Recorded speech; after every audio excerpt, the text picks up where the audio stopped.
Hopkins, where I'm joined now by Zaid Babaji, a Gulf Affairs expert who has a wide range of experience with the Saudi government, Badawi al-Rashid, professor at the Middle East Centre, the London School of Economics, and from Washington, Ali Al-Ahmed from the Gulf Institute, who knows Raif Badawi. Good evening to you all. First of all, Ali Al-Ahmed, you know the family, and I understand that Raif's wife is very concerned as to whether he would survive 1,000 lashes. I think that's very reasonable. When you are beaten 1,000 times by a stick like this, it's very strong, and I tried it on one of your producers and very slightly, and he complained of pain. So if you use this switch here 1,000 times on somebody's body for 20 weeks, consecutive 20 weeks, I think you could develop infections, and that might lead to death, especially in the environment of Saudi prisons, which are horrendously unhealthy. And we have had many deaths in custody in Saudi Arabia, and also other permanent damages to prisoners. So yes, that that is very dangerous. That cane you had, is that the kind of cane that is used? Yes, we procured it. Actually, we got this from Saudi Arabia, from the same source what the Saudi government uses these canes. And I said it's very flexible and it's very strong, and you can use it. You know, it's very painful. I tried it at my staff, and you know, I tried it myself, so it's very, very painful. Well, let me just put that to people, Stuart. Zaid Babaji, the vast majority of people would think that floggings of this nature, 1,000 lashes, were completely indefensible. How do you defend it?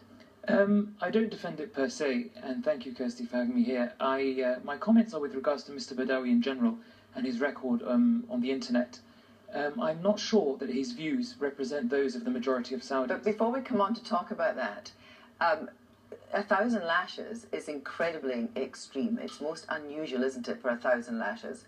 Why do you think the Saudi regime felt necessary to hand out 1,000 lashes, 50 lashes a week, over 20 weeks?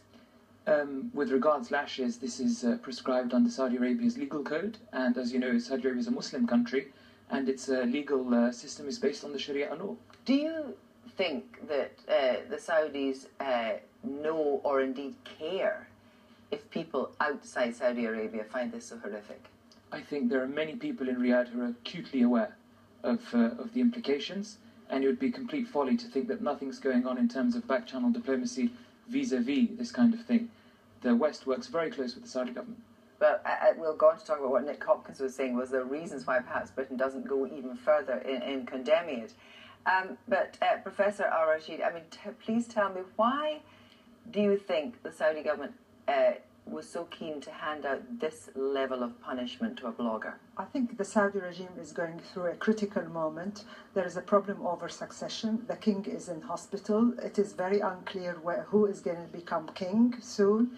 The second problem is Saudi Arabia lives in a region that is full of hostile forces that are trying to assert their Islamic credentials. So Saudi Arabia is actually participating in the international alliance against IS, the Islamic State in Iraq, which antagonizes certain conservative elements in Saudi society. And these lashes demonstrate, since they are done in public, it's like a theatrical performance to show the Saudis that the Saudi Arabia is applying its interpretation of Islam rather than Islam itself. Because within Islam there are multiple schools of Islamic jurisprudence, and the Saudi regime applies the strictest because it tries to appease these conservative elements, mainly the Wahhabi establishment, and the judges belong to this establishment. But Zaid Babaji, presumably you do see the hypocrisy in the fact that the Saudi government is represented at the march following the massacre at Charlie Hebdo, and yet for someone who's blogging about and criticizing, and to hear his wife, she says that she doesn't actually criticize religion, that he faces such a horrific sentence. I mean, there's a huge hypocrisy in that, isn't there? I mean, it's a joke. To some, perhaps, moving though the video is, there is a record online, and it's been published in The Guardian, of Mr. Badawi's anti-religious remarks. And in terms of hypocrisy, I mean, there were a huge number of people there whose representation was questionable. I think at the head of them, Benjamin Netanyahu, of which there was uproar about. Ali Ahmed, coming back to you in Washington, if you were to imagine a crime similar to the crime that has been perpetrated by Raif Badawi, what would be a kind of equivalent crime in the West, do you think? I don't understand the question, really. I don't see any crime in the West that will... Yes, I was going to say, a criticism, such as a strong level of criticism, because this is all about, in the last 10 days, we've been talking about the levels and nature and limits to free speech. You know, what kind of crime do you think he did commit? Because he was critical of the religious police. He must have known he was taking a risk. I think he was critical, but his criticism was not very severe. In fact, that he was praising the government itself. So one thing I want to address here is the Sharia business, that Saudi Arabia does not apply Sharia. In the Islamic history, there is not a single school or judge that have ever since the Prophet Muhammad time has issued a judgment of 1,000 lashes. This is Saudi innovation. There is no 1,000 lashes in Islam. Secondly, Sharia in Islam forbids monarchy, absolute monarchy. So this is very insulting to use Islam as a barrier, as a shield. This is not Islam. But do you feel, in a sense, frustrated that although the US and Britain and other countries in the West have criticized Saudi Arabia for this, you know, as Professor Al-Rashid is saying, that the problem is that there are other considerations at play here, and it's all about, you know, dealing with IS, and that really takes precedence in terms of how they critique Saudi Arabia, not only dealing with IS, but business ties as well. I think I agree with Dr. Rashid.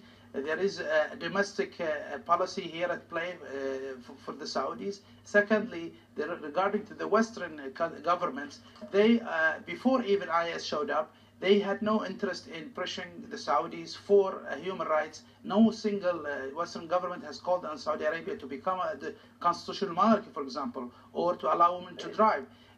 Statements are empty unless there is action. That's why Canada, for example, where they express concern, but they sell armored vehicles for the same body that has carried out these floggings. So without real actions, these statements have no impact.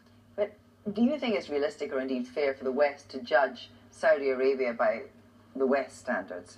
Well, there are two things here. First, when we talk about the lashing, and what we are witnessing here is an attempt by the Saudi regime to posit this as an Islamic ruling. But this is not an excuse, because as Ali Ahmed said... we have so little time, I do want to ask you, do you see a hardening of the... Are there other examples you think of a hardening? In this kind of matters, there are no legal relativism.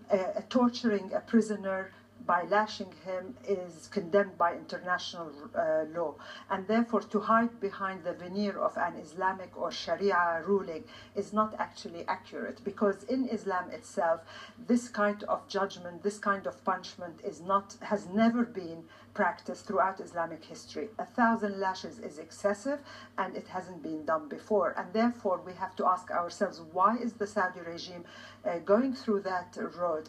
And it's not only about lashing, it's about public executions. Saudi Arabia, since the beginning of 2005, has carried out 9 executions in public squares, the last of which was taking place just on Sunday, when a woman who was accused and the court judged her as guilty killed her stepdaughter. And the Saudis dragged this woman into the street with the help of the religious police and executed her in public. So this is the 9th one in 2 weeks. So we could imagine what will happen at the end of 2015. And there is one point, many people don't actually know what the crime of Raif Badawi is. Raif Badawi was critical of religious scholars and the religious police. And in Islam, there is no clergy that is sacred, and therefore these people are human beings that are fallible and can be criticized. Whereas the sacred is about God, is about the Prophet. Thank you and all. he has not touched that. Thank you all very much indeed.